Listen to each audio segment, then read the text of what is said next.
how to change edge panel position on Samsung phone. So if you're using edge panel on your Samsung device, but you don't like its current position, I'm going to show you how you can drag it to any other place on the screen, for example, to the top left corner or to the right side or to the bottom. And also I'm going to show you how to change size. Let's get started.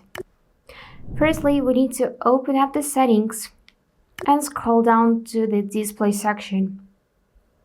Now from here, scroll a bit down again and you will see Edge Panels feature. Tap on that, and as a first step, let's enable it by toggle on the switch. Now to customize it and change position, just click on the handle option. From here, you can change position, style, transparency, size, width, and so on.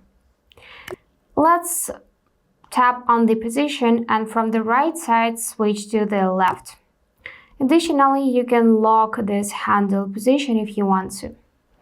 Now, as you can see, it is currently white, so we can change it to the red, for example, and also change transparency, make it more noticeable, and as well as change size.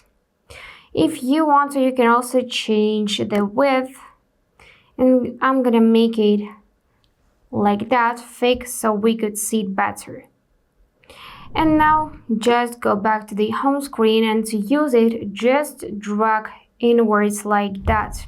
So if it's on your left side, then just drag it, swipe it right like that to find your apps in the Edge panel. By the way, if you don't know how to add apps to the Edge panel, then just go back in this same setting, tap on panels, and choose what you want to add. You can add apps by clicking add it. You can also enable to show people, tasks, weather, tools, reminders, and clipboard. And that's it. Don't forget to hit subscribe to see more useful content.